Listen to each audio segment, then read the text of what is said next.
여러분은 하나님의 집 그리고 하나님의 성전입니다. 이것이 우리의 신약적인 의미죠.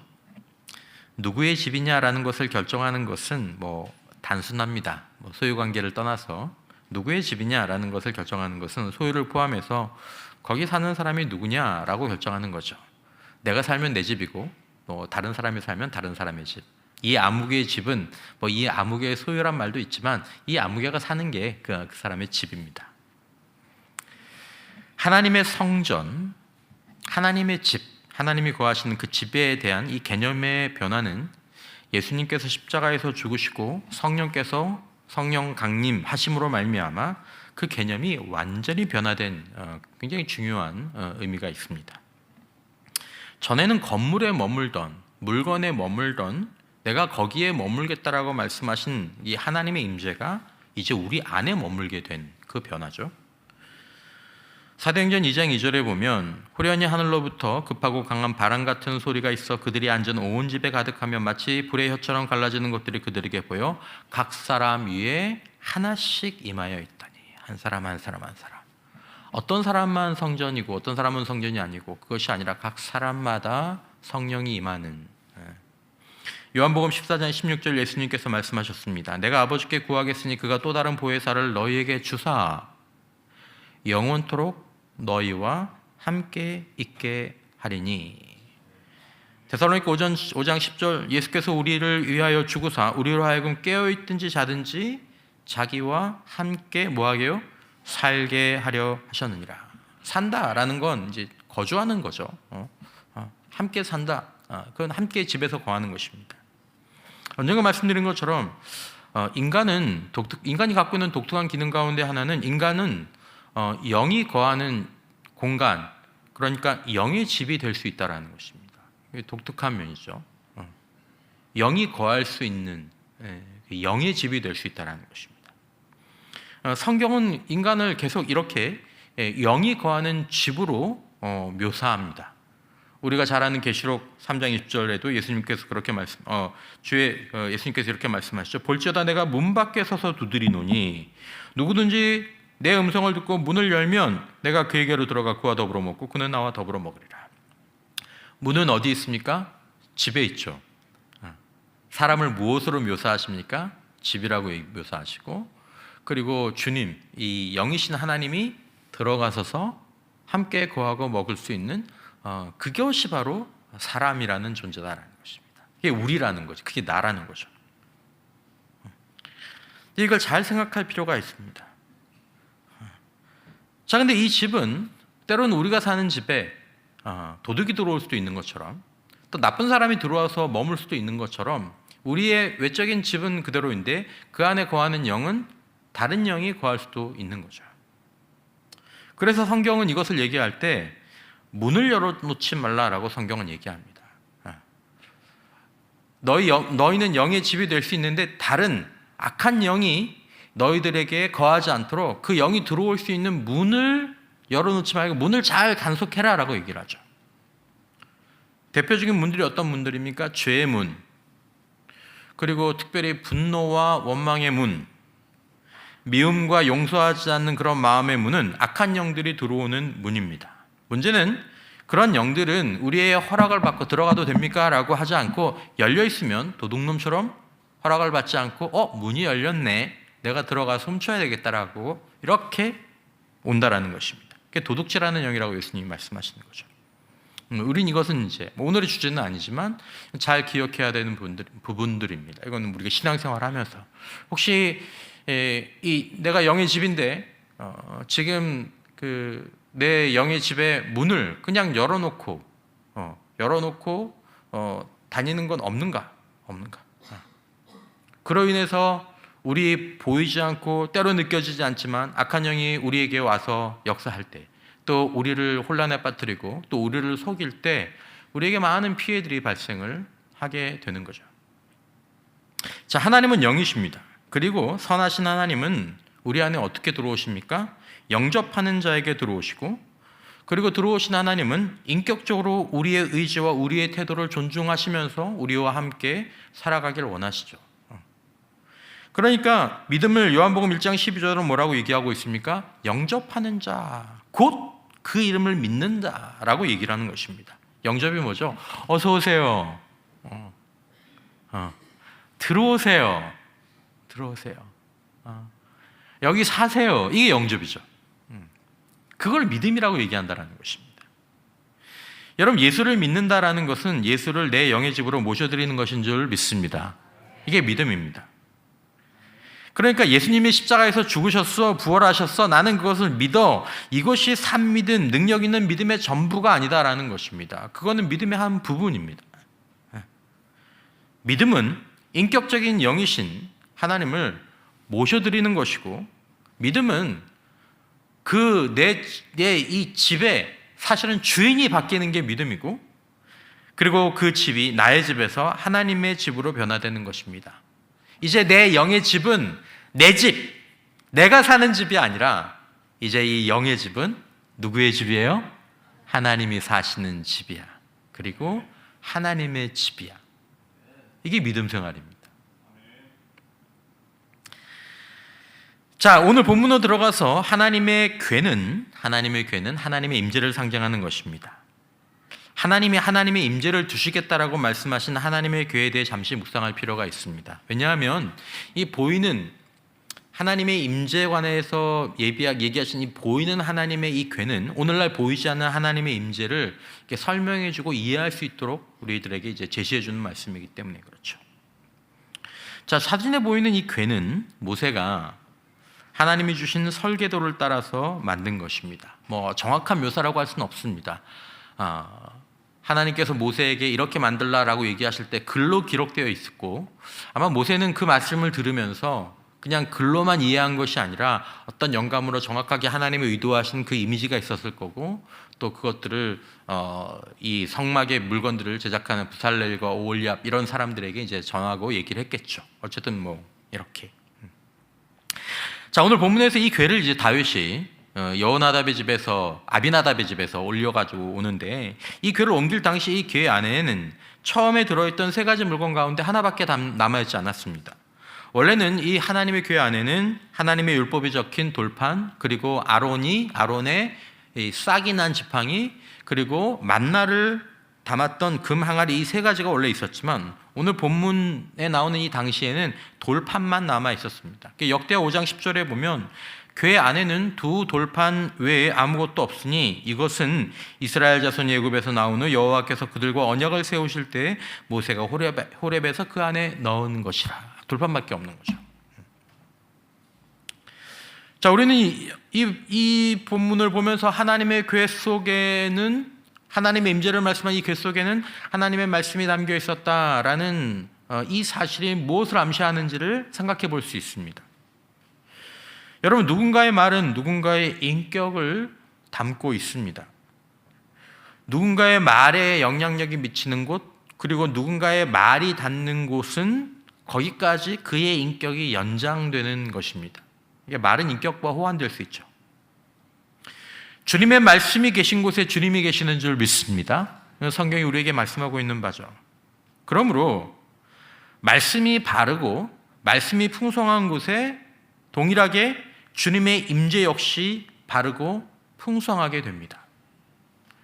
그러므로 만약에 하나님의 말씀을 가까이 하는 자는 뭐 본인이 원하겠지만 나는 하나님의 말씀만 좀 가까이 하려고, 그런데 하나님의 말씀을 가까이 하는 자는 자연스럽게 주님을 가까이 할 수밖에 없게 되는 것입니다. 그리고 주님의 임재를 가까이 두려는 자들은 말씀을 가까이 하는 길을 결코 피해서 갈 수 없는 것입니다. 나는 주님과 함께 있고 싶어. 난 주님과 더 가까워지고 싶어. 그런데 말씀은 가까이 하고 싶지 않아. 이게 안 된다라는 거죠. 그렇게 될 수 없다라는 것입니다. 우리가 이런 이야기를 할 때 늘 자주 언급되는 것처럼 하나님은 여호수아에게 너는 나를 가까이 해라. 그러면 내가 너와 함께 할 거야. 너가 두려워하지 않아도 돼. 너는 꼭 나를 가까이 해. 이렇게 말씀하지 않으시고 여호수아에게 두렵지? 너는 내 율법을 가까이 해. 그렇게 말씀하셨습니다. 그러면 여호수아가 네가 나의 율법을 가까이 하면 그러면 너는 나의 임재를, 내가 너와 함께함을 현실로 경험하게 될 거야 라고 말씀하셨죠. 여호수아 1장 7절 이하에 오직 강하고 극히 담대하여 나의 종 모세가 내게 명령한 그 율법을 다 지켜 행하고 좌로나 우로나 치우치지 말라. 그리하면 어디로 가든지 형통하리니 그것을 위해서 이 율법책을 내 입에서 떠나게 하지 말며 주야로 그것을 묵상하여 그 안에 기록된 대로 다 지켜 행하라. 그 말씀이 현실이 되게 하라. 그리하면 내 길이 평탄하게 될 것이며 내가 형통하리라. 내가 내게 명령한 것이 아니냐. 강하고 담대하라. 두려워하지 말며 놀라지 말라. 내가 어디로 가든지 내 하나님 여호와가 너와 함께하느니라 하시니라. 핵심이 무엇입니까? 이 율법책을 내 입에서 떠나지 말게 하며 주야로 그것을 묵상하며 그 안에 기록된 대로 다 지켜 행하라. 그리하면 이것들이 너에게 현실이 될 것이다 라는 거죠. 뒤집어 말하면 이것 없이는 내가 너와 어디든지 너와 함께하는 이 하나님됨을 내가 누릴 수 없다라는 거죠. 이거 하나만 붙잡고 있으라라는 것입니다. 하나님 여호수아에게 너는 나를 가까이 하라고 말씀하지 않으시고 하나님의 임재에 관해서 나의 말을 내 마음 가운데, 삶 가운데 가까이 들어가셨습니다. 우리가 또 아는 말씀처럼 복 있는 자는 하나님을 가까이 하는 사람이 아니라 무엇을 가까이 하는 사람입니까? 하나님의 말씀을 가까이 하는 사람입니다. 시편 1편 1절 이하에 복 있는 사람은 악인의 길을 따르지 아니하며 죄인들의 길에 서지 아니하며 오만한 자들의 자리에 앉지 아니하고 오직 단 하나 여호와의 율법을 즐거워하여 그의 율법을 주야로 묵상하는도다.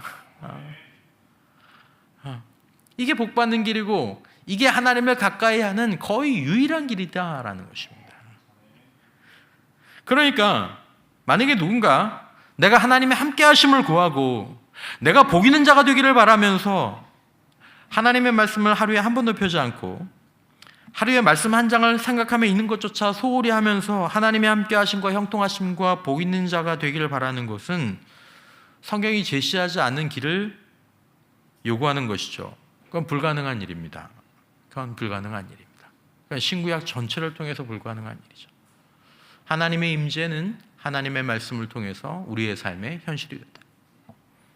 자, 다음으로 하나님의 이 궤에서 우리가 또 보게 되는 것은, 주의 깊게 봐야 될 것은 다소 우리가 이제 있는 부분 가운데 하나인데, 자, 이 하나님의 궤에서 하나님의 임재와 거룩함이 가장 이렇게 충만해진, 왜 하나님의 궤가 이렇게 거룩하고 왜 하나님의 궤에 하나님의 임재가 이렇게 강력하게 나타나는가?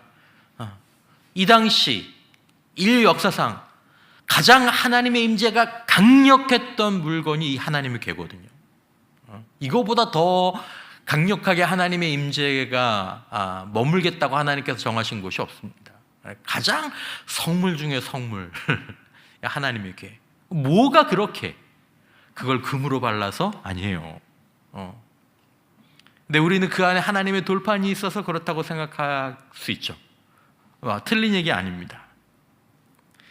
우리는 보통 교회에 담긴 물건 때문에 그 교회의 가치가 결정되는 그런 문화 속에 있는데, 하나님의 궤는 좀 독특한 하나의 특징이 있습니다. 하나님의 궤는 그 자체로, 또 그 안에 있는 율법을 기록한 돌판도 너무나 거룩하신 것이고 사람이 감당하기 어려운 하나님의 임재가 있는 것입니다. 자, 그런데 세상에서 오늘 본문에도 그 표현이 나오지만 이 하나님의 궤가 그렇게 강력하게 하나님의 임재가 나타나고 분명히 하나님이 거기서 나를 나타내시겠다고 하신 것은 따로 있는데, 그것은 하나님의 궤 위쪽 부분 때문에 그렇습니다.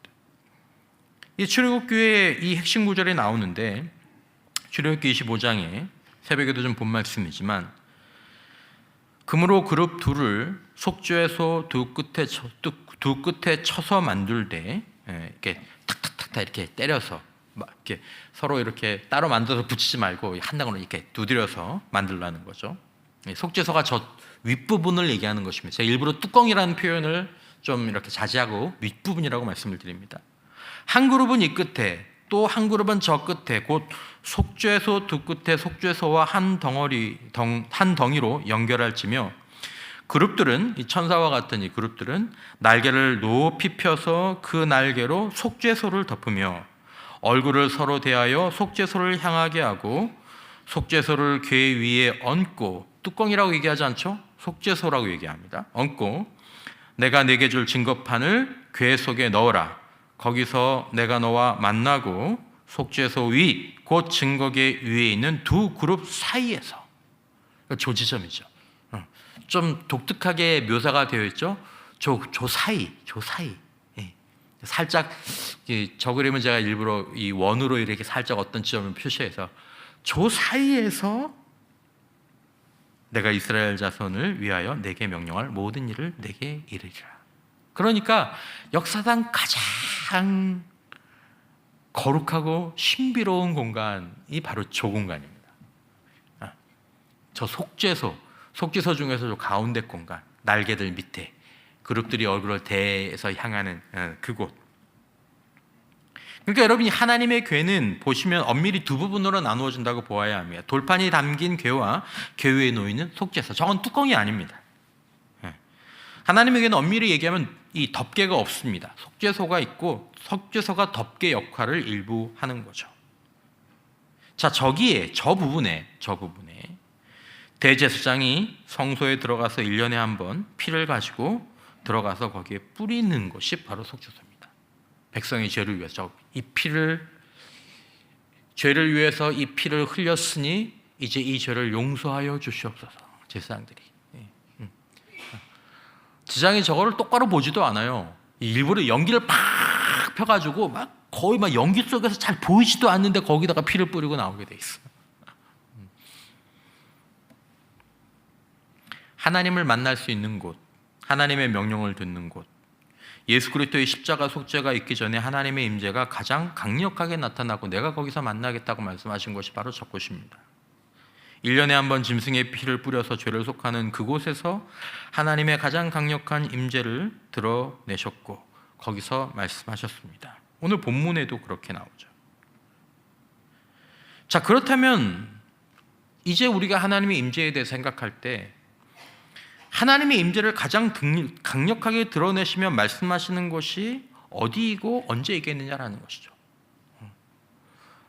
지금은 하나님의 사라진 언약궤 그 사이가 하나님의 임재가 가장 강력하게 나타나는 곳이었죠. 하지만 이제는 어떻습니까? 속죄소가 또 하나 있죠. 더 완전하고 영원한 속죄소. 예수 그리스도의 십자가와 그 십자가를 믿음으로 붙잡고 그 믿음으로 뿌리는 곳.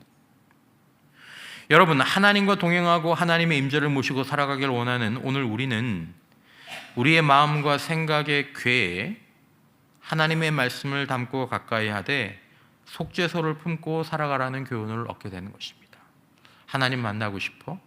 그럼 오늘도 우리가 어디로 나와야 합니까? 속죄소로 나가야 되죠. 거기에 오늘 본문 가운데 다윗이 뭐라고 얘기합니까? 하나님이 두 그룹 사이에 계신다라고 오늘 본문에서 얘기하거든요. 왜 거기 계십니까? 거기가 속죄소이기 때문에. 그럼 오늘 하나님이 어디에 계시겠습니까? 십자가를 믿음으로 붙잡는 바로 그곳에 영원하고 완전한 그 속죄소에 하나님이 계신 줄 믿습니다. 그러니까 하나님을 만나려면 거기 나가라는 거죠.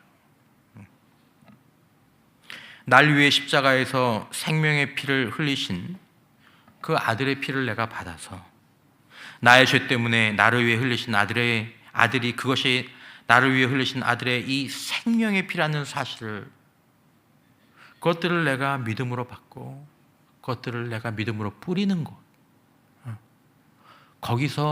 거기에 하나님이 계시고 거기에 가장 강력한 이 하나님의 역사상 가장 신성하고 가장 하나님의 임재가 강했던 만지기만 해도 하나님을 만지는 것과 같은 그런 효력이 발생했던 그것보다도 더 완전한 하나님의 임재가 바로 십자가를 믿음으로 붙잡는 그 자리에 있다는 것들을 기억하면 여러분 우리가 십자가를 묵상하면서 그 십자가를 붙잡을 때 우리가 하나님의 임재에 가장 가까이 또 가장 깊이 들어가게 되는 은혜가 있는 줄 믿습니다. 그래서 십자가가 은혜가 되는 줄 믿습니다. 그래서 신자에게는 거듭난 신자에게는 십자가가 항상 은혜가 됩니다. 십자가가 진부하고 지루하지 않은 이유 언젠가도 말씀드렸지만 저희들이 그 부교육자 생활에 하면서 담임 목사로 청빙 나가는 것이 저희들에게 큰 기도 제목이 되었을 때, 제가 먼저 했던 제 교회 있을 때 이렇게 목사님들이 이렇게 그 청빙 후보로 오른 교회 이렇게 설교하러 쭉 가시면 어떤 설교해야 되냐고 이렇게 막 물어보잖아요. 근데 어떻게 설교를 해야 돼? 그래 어떻게 해야 성도들한테 은혜를 끼칠 수 있어? 근데 어떤 목사님이 그러더라고요. 목사님 가서 예수님 얘기가 많이 하고 십자가 얘기만 많이 하면 됩니다. 그렇게 예수님 얘기 많이 하고 십자가 얘기 많이 하면 됩니다. 라고 얘기를 했던 어떤 목사님 말씀이 기억나는데, 왜 그러냐면 거듭난 신자들에게 가장 은혜가 되는 건 세상의 지혜나 다른 것들이 아니라 예수를 깊이 묵상하게 하고 십자가 은혜를 깊이 누리게 하는 것이 우리 영혼에는 가장 복된 소식인 줄 믿습니다. 그러니까 이제 그 설교를 하라고 얘기를 하는 거죠. 그게 좋은 제안이기도 합니다. 그러니까 여러분, 우리가 날 위해 십자가에서 생명의 피를 흘리신 그 아들의 피를 받아서 그것이 나의 죄 때문에 나를 위해 흘리신 성자 하나님의 그 피라는 사실을 내가 믿음으로 내 안에 뿌리기 시작할 때, 오늘 본문 22절에 거기서 내가 너와 만나고, 속죄소 위 곧 증거계 위에 있는 하나님의 말씀이 독특한 표현이죠. 증거계, 말씀 위에 있는 속죄소. 참 놀라운 표현이에요. 그러니까 하나님은 미리 계획이 다 있으셨던 거예요. 거기서 내가 이스라엘 자손 내 자녀들에게 위하여 내게 명령할 모든 일을 내게 이룰 것이다. 십자가는 하나님이 계신 곳이고 십자가는 하나님의 산 말씀이 있는 곳인 줄 믿습니다. 그러니까 성도에게는 십자가가 살아있어야 되는 거죠. 내 안에 십자가가 감격이 되어지고 십자가가 즐겁고 십자가에 대한 어떤 감동이 있을 때 지금 그 사람은 하나님의 임재 가운데 매우 가까이 있는 그 은혜를 누리게. 물어보면 주사님 행복해요? 목사님 행복해요? 그런 사람들한테 물어보면 100% 행복하다고 얘기할 거예요. 내 주 예수 모신 곳이 그 어디나 하늘나라. 우리에게 물론 개인적인 다른 기도의 제목들도 해결해야 될 문제들도 있죠. 때로는 그것들 때문에 흔들릴 때도 분명히 있습니다. 그러나 조심스럽게 말씀드리지만 내 안에 십자가가 선명해지고 내 안에 주님이 커지시면 환경은 그렇게 큰 기쁨도 그렇게 큰 절망도 아니 되게 됩니다. 이게 작으니까 다른 것들이 우리들에게 더 많이 필요해지는 거죠. 그러니까 성도는 항상 이걸 좀 생각해 봐야 돼. 내 안에 예수가 크신가? 내 안에 십자가의 감격과 감동이, 그 은혜가 오늘도 내 심령 가운데 흘러나오고 있는가? 사실은 이게 성도의 생명에서 가장 중요한 부분입니다. 오늘 이 말씀은 아니지만, 자, 이 말씀 가운데에서 오늘 이 하나님의 교회를 통한 임재 가운데에서 하나님의 임재가, 동일한 하나님의 임재가 세 가지 결과로 다르게 나타납니다. 첫 번째는 아비나답의 집에서 있었던, 한 60년 넘게 있었거든요. 근데 아비나답의 집에서는 아무 일 드러나지 않았습니다. 그냥 있기만 했어요. 두 번째는 새 수레를 가지고 다윗이 쭉 하나님의 궤를 이동하다가 우사와 충돌하게 돼서 우사가 하나님의 궤를 만졌죠. 하나님의 궤를 만진 게 아니라 하나님을 만졌습니다. 그러니까 죽은 거예요.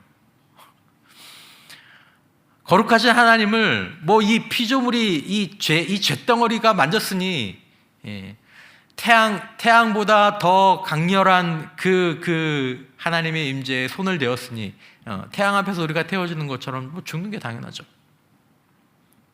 그리고 세 번째, 하나님의 그 임재가 오베데돔의 집에서는 복으로 나타났습니다. 똑같은 하나님의 임재인데 완전히 다른 결과들이 아무 일 드러나지 않거나 화가 되거나 복이 되거나. 오늘 여러분들과 저는 하나님의 성전, 곧 성령 하나님을 모시고 살아가는 하나님의 집과 같습니다. 결과가 세 가지로 나타날 수 있죠. 첫 번째는 아무 변화도 없는 겁니다. 아비나답의 집에서 궤가 60년 동안 있었습니다. 사무엘상 7장 1절 이하에 보면 기럇 여아림 사람들이 와서 여호와의 궤를 옮겨 산에 사는 아비나답의 집에 들여놓고 그의 아들 엘리야사를 거룩하게 구별하여 여호와 궤를 지키게 하였더니 궤가 기럇 여아림에 들어간 날부터 20년 동안 오래 있은지라 이스라엘 온 족속이 여호와를 사모하니라. 이 본문을 여러 가지로 볼 수 있지만 공통적인 본문은 그냥 지키고만, 넣어두고 문 잠그고 아무도 못 들어가, 이거 괜히 것만 지키고만 있었던 겁니다. 잘 보관만 한 겁니다.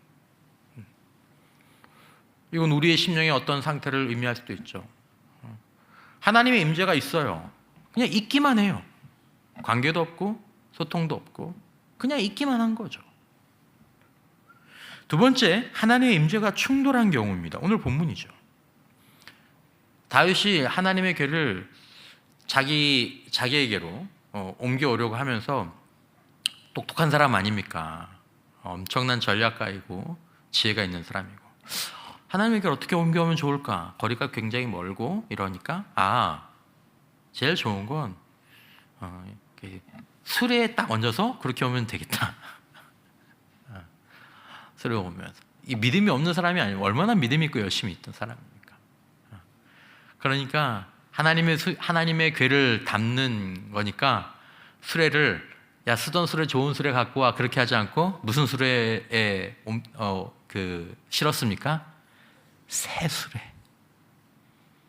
야, 수레 하나 잘 만들어라. 하나님의 궤 실을 거니까 잘 만들어. 그래가지고 착 옮겨와야지. 그래서 아비나답 집에서 자기가 있는 곳으로 옮겨가려고 했죠. 이제 옮겨가는 가운데 이 타작마당에 소들이 갑자기 뛰니까 하나님께가 덜컹거리니까 우사가 아무 생각 없이 움직이네 그러면서 이거 떨어지겠네 톡 됐는데 죽은 거죠. 자, 다윗은 이 일을 계기로 하나님의 궤라는 물건이 아니라 하나님의 임재를 생각하게 됩니다. 그리고 하나님의 임재가 이게 무슨 의미인지를 다시 좀 생각해 봐야 되겠다. 이게 만만한 게 아니구나. 그래서 자기 집으로 바로 모셔오지 않고 자기 있는 쪽으로 궤를 가드 사람 오베데돔의 집으로 잠시 옮겨놓죠. 좀 생각을 해봐야 되겠다. 그리고 세 번째, 하나님의 임재는 어떤 곳에서 복으로 나타납니다. 우리가 잘 아는 12절 이하의 말씀이죠. 그날에 다윗이 하나님을 두려워하여 이르되 내가 어떻게 하나님의 궤를 내 곳으로 오게 하리요. 하나님의 임재, 하나님의 임재. 여러분, 저와 여러분들 모두가 하나님의 임재를 사모하는 줄 믿습니다. 우리보다 더 많은 사모함을 갖고 있었던 다윗이 하나님의 임재, 불편하다 얘기하는 거예요. 부담스럽다, 안 왔으면 좋겠다 이렇게 얘기하는 거죠. 다윗이 궤를 옮겨 자기가 있는 다윗성으로 메어드리지 못하고 그 대신 가드 사람 오베데돔의 집으로 메어가니라. 하나님의 궤가 오베데돔의 집에서 그의 가족과 함께 석 달을 있으니라. 여러분, 이 표현이요 좀 독특해요. 하나님의 궤가 오베데돔의 집에서 누구와?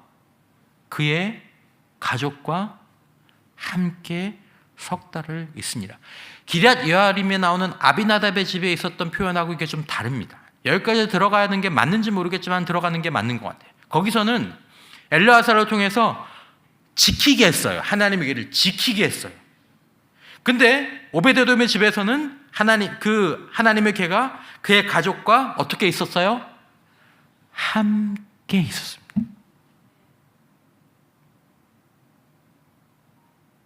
하나님의 임재가 그들과 함께 있었습니다. 성경에서 이 함께라는 표현이 얼마나 중요한지, 어디서는 이것을 주 아내라고 표현하기도 하고 어디서는 이것을 사랑이라고 표현하고. 기독교 신앙은요 철저하게 인격적인 신앙입니다. 하나님과 함께. 이 본문이 우리에게 던지는 굉장히 강력한 도전은 당신은 지금 하나님과 함께 살아가고 있습니까? 라는 것입니다. 교회에 나오느냐, 뭘 헌신했느냐, 얼마나 열심을 냈느냐, 무슨 사역을 했느냐, 그게 중요한 게 아니다라는 거죠. 당신은 주님과 함께 살아가고 있습니까? 그랬더니 여호와께서 오베데돔의 집과 그의 모든 소유에 복을 내리셨더라. 여러분, 오늘날 하나님의 임재는 십자가 사건 그리고 하나님의 말씀을 통해 성령으로 우리 안에 거하십니다. 존재한다는 것 자체가 함께를 의미하는 것이 아닙니다. 존재에도 어떤 사람은 그냥 그것만 놓고 사는 사람이 있고, 어떤 사람은 그 존재와 함께 살아가는 개인도 있고, 함께 살아가는 가정도 있고, 함께 살아가는 교회도 있고, 함께 살아가는 민족도 있습니다. 결과가 다른 거죠. 여러분, 우리 모두는 하나님의 집입니다. 하나님의 성전입니다. 그러나 그 임재의 결과는 하나님의 임재와 맺고 있는 관계의 형식에 따라서 전혀 다르게 나타날 수 있다는 거죠. 우리는 이 말씀이 하나님께서 우리에게 복을 주시려는 말씀인 것을 기억하면서, 나는 지금 하나님의 임재와 어떤 관계 가운데 머물고 있나? 분명히 내 안에 성령으로, 또 내 안에 십자가와 하나님의 말씀이 내 안에 머무는데, 그것은 그냥 존재해서 어디에 넣어놓고 어디에 두고 그냥 놓고 있는 것인지, 아니면 내가 그 하나님의 임재와 함께 일어나서 함께 생활하고 함께 호흡하고 함께 마무리하고 그렇게 살아가는 것들이지. 아니, 최소한 그 함께 살아가는 것들을 내가 지금 추구하고 사모하고 시도는 하고 있는지, 다윗처럼. 다르다라는 것입니다. 결과가 다르다라는 거예요. 여러분, 이것이 기독교 신앙의 가장 중요한 부분입니다. 하나님의 임재의 결과가 달라지는 것은 하나님의 임재가 있고 없고가 아니었습니다. 문제는 하나님의 임재와 그것을 모신 사람과의 관계가 달랐기 때문에 결과가 다른 것입니다. 아비나답의 집은 그냥 모셔놓고 있었어요. 그냥 있기만 했어요. 있기만 있는 것으로는 아무 일도 일어나지 않는다는 것입니다. 아무 변화도 일어나지 않습니다. 사람의 변화도 일어나지 않습니다. 능력도 나타나지 않습니다. 그냥 있기만 하는 거예요. 그냥 있기만 할 수도 있는 거예요. 아비나답의 집처럼. 십자가와 말씀을 통해 성령으로 우리 안에 거하신 하나님의 임재는 그냥 모셔놓기만 하면 끝나는 것이 아닙니다. 하나님은 금으로 장식한 공간 안에 모셔서 아침 저녁으로 제사나 받으시려고 우리를 하나님의 백성과 자녀 삼는 것이 아니라는 것입니다. 하나님은 우리 안에 거하시려고, 우리와 함께 사시려고 우리를 집으로 삼으신 것이고, 그 의미를 보여주는 것이 바로 성막이고 성전입니다. 출애굽기 25장 8절, 내가 그들 중에 거할 성소를 그들이 나를 위하여 짓되. 이걸 쉬운 편으로, 내가 그들 중에 함께 살 성소. 하나님이 함께 살고 싶어 하시는 거예요.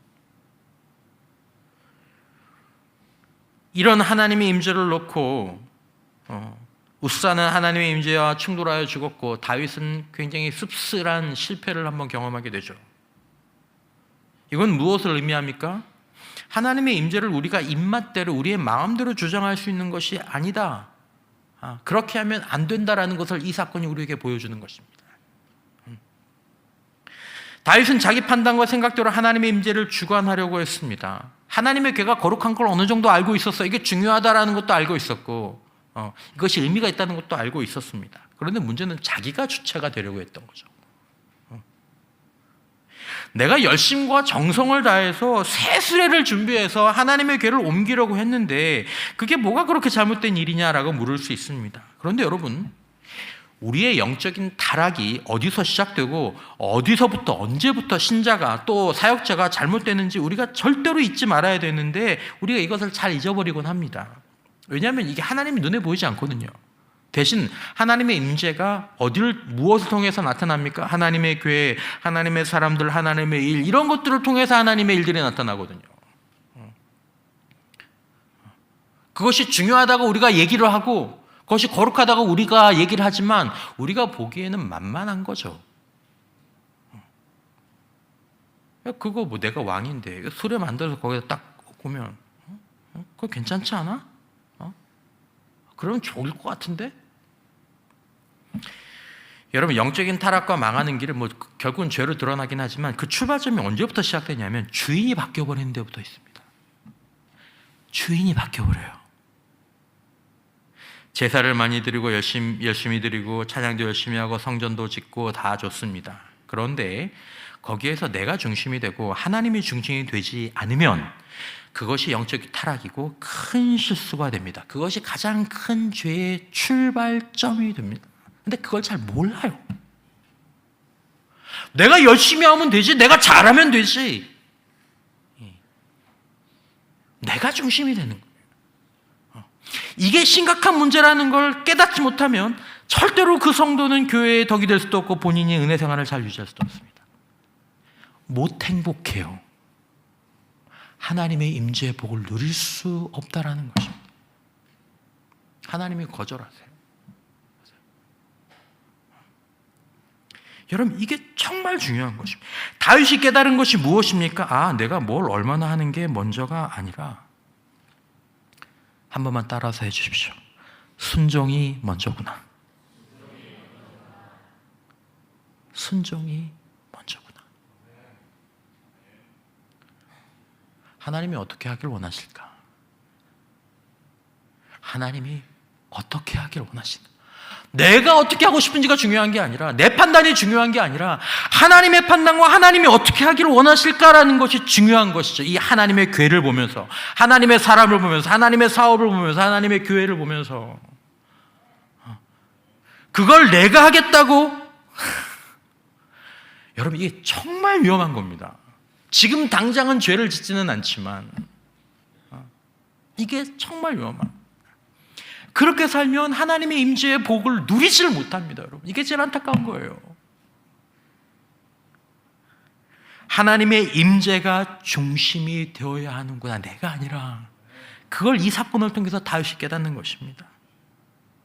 하나님께 많은 걸 바치고 열심히 준비하고 하나님을 위해 많은 일을 하고 선한 일을 한다고 해도 그것이 하나님의 중심이 아니라 자기 마음대로 자기가 원하는 대로 하고 있다면 하나님의 임재에 대해서 나중에 실망하는 일이 오게 됩니다. 실망하게 됩니다. 하나님 어떻게 나한테, 서운하네. 나 하나님하고 좀 멀어져야 되겠다. 실제로 멀어집니다. 멀어져요. 맞아요.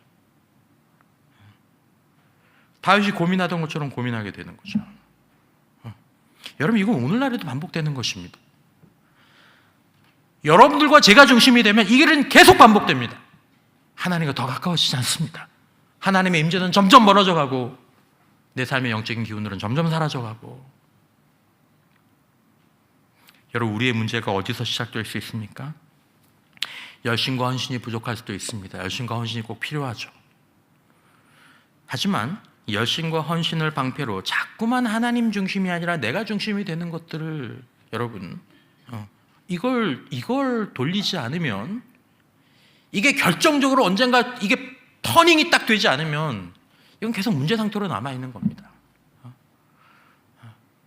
이 상태로도 유지하고 어느 정도 뭐가 있을지는 모르겠지만 이거 한번 바뀌면 이것이 큰 복의 시작과 큰 행복의 시작이 되는 줄 믿으시기를 바랍니다. 진짜 이게 복이 됩니다, 여러분. 제가 목소리를 좀 높여서 죄송하지만 이게 복이 되기 때문에 제가 말씀을 드리는 거예요, 여러분. 하나님의 임재가 정말 우리의 중심이 되고 내가 주변으로 딱 물러날 때, 성령께서 우리의 중심과 주체가 되시고 우리의 자아는 십자가에서 죽고 성령의 종, 하나님의 종이 될 때부터 우리는 하나님의 임재의 효과를 이 보이지 않는 세상에서도 막 보게 별별 일이 일어나는 걸 보신다고요. 정말입니다, 여러분. 새수레로 옮기는 게 낫겠습니까? 사람들이 그걸 어깨에 메고 옮기는 게 낫겠습니까? 효율적으로 보면 어깨에 메고 옮기는 게 더 부족하고 더 비효율적인 것 같겠죠. 찰스 스펄전 목사님의 설교 중에 이런 말씀하셨어요. 순종은 우리가 하나님의 뜻을 이해했기 때문에 하는 것이 아니라 순종은 하나님에 대한 우리의 관계 때문에 하는 것이다. 너무 좋은 말씀이죠. 그래야 되겠구나, 내가 해야 되겠구나, 그래서 순종하는 게 아니라는 거예요. 우리와 하나님에 대한 우리의 관계 때문에 우리는 그분 안에 순종함으로 살아가는 존재이기 때문에 그러니까 순종하는 거예요. 근데 우리는 어떻게 돼요? 쇠수레로 가는 게 낫지, 그게 좋을 것 같은데 왜 그걸 그렇게 계속 옛날처럼 그렇게 어깨에 메고 가? 하나님이 뭐라고 말씀하셨습니까? 어깨에 메라고 그러셨잖아요. 다윗은 이 일로 하나님의 임재를 중심에 놓고 자신을 순종하는 자리로 내려왔습니다. 이게 사실은 다윗의 굉장히 중요한 영적 유연성.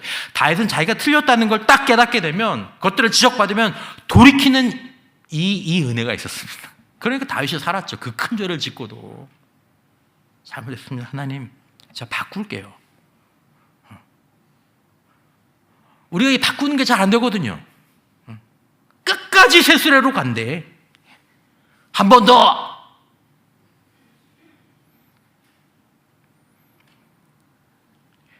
여러분, 다윗은 이 일로 하나님의 임재를 자신의 중심에 놓고 자신은 순종하는 자리로 내려왔습니다.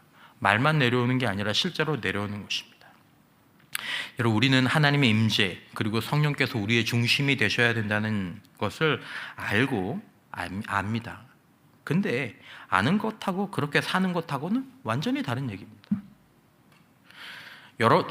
여러분들만 저도 그렇죠. 저도 그럴 때가 있습니다. 자주 아는 것을 내가 아는 걸 사는 걸로 착각할 때가 제법 많은데 사실은 아는 것이 사는 것이 될 때까지의 그 길은 그 여정이 제법 멀고 거기에 진짜 우리의 변화의 여정이 있는 것입니다. 아는 건 시작일 뿐입니다. 진짜는 아는 것이 사는 것이 되는 거죠.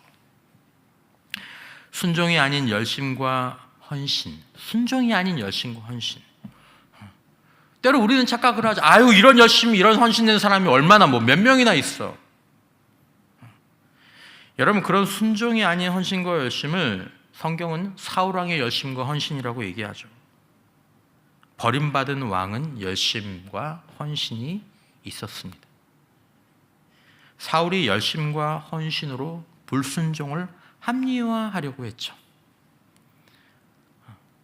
내가 이렇게 열심히 하고 내가 이렇게 헌신하는데 내가 조금 내가 원하는 대로 한다는 게 뭐가 그렇게. 사무엘이 뭐라고 얘기했습니까? 유명한 15장 22절의 말씀. 사무엘이 이르되 여호와께서 번제와 다른 제사를 그의 목소리를 청종하는 것을 좋아하심같이 좋아하시겠나이까. 순종이 제사보다 낫고 듣는 것이 수양의 기름보다 나으니. 닳지는 않았지만 불순종은 우상 숭배하는 거하고 똑같다라고 사무엘이 사울 왕에게 이야기했습니다. 우리 모두가 우리 안에는 하나님의 임재가 드러나는 하나님이 기뻐하시는 길로 갈 수 있기를 바랍니다. 하나님은 순종을 기뻐하십니다. 순종.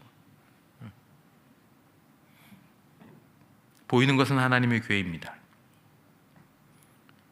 십자가가 하나님의 말씀이 우리에게 보이기에 그렇게 두려워 보이지 않습니다.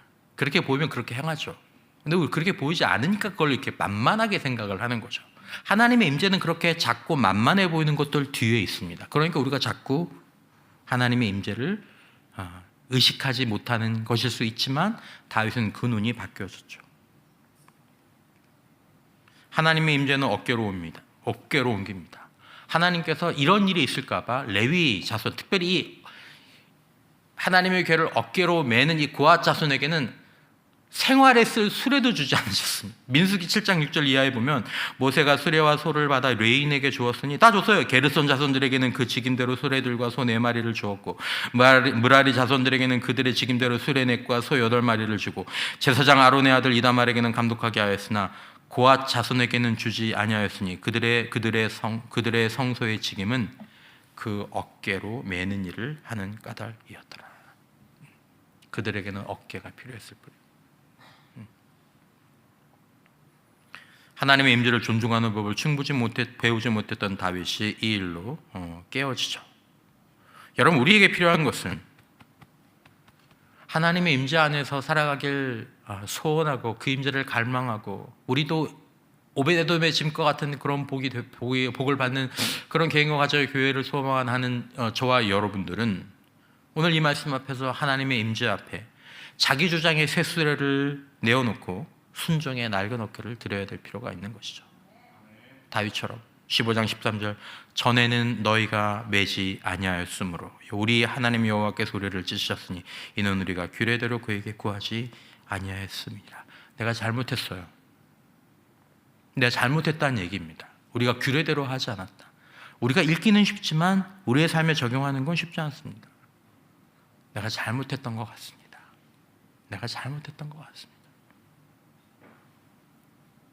성령님 어떻게 하는 것이 하나님의 뜻입니까? 어떤 것이 십자가의 길, 어떤 것이 말씀의 길입니까? 먼저 물으라는 것입니다. 새수레를 들이밀지 말라는 것입니다. 한번 깨졌으면 그 다음엔 새수레를 빼라는 거죠. 우리는 낡은 어깨로 매는 순종의 법을 묵묵히 배워야 될 필요가 있다라는 것입니다. 시간이 지나서 다음 말씀들은 좀 약하자면 하나님의 임재는 거룩한 준비를 통해서 이루어졌습니다. 오늘 본문 11절 12절에 다윗이 제사장 사독과 아비아달을 부르고 또 레위 사람 우리엘과 아사야와 요엘과 스마야와 엘리엘과 암미나답을 불러 그들에게 이르되 너희는 레위 사람의 지도자이니 너희와 너희 형제는 몸을 성결하게 하고 내가 마련한 곳으로 이스라엘 하나님 여호와에게를 메어 올리라. 하나님의 임재는 거룩함으로 우리를 인도하고 또 거룩함을 요구하십니다. 여러분, 거룩함 속에 하나님의 임재 안에서 그 임재하심을 따라 사는 거룩함 속에 선함도 있고 아름다움도 있고 지혜도 있고 능력도 있고 행복도 있는 줄 믿으시길 바랍니다. 그래서 거룩함이 추구할 만한 것입니다.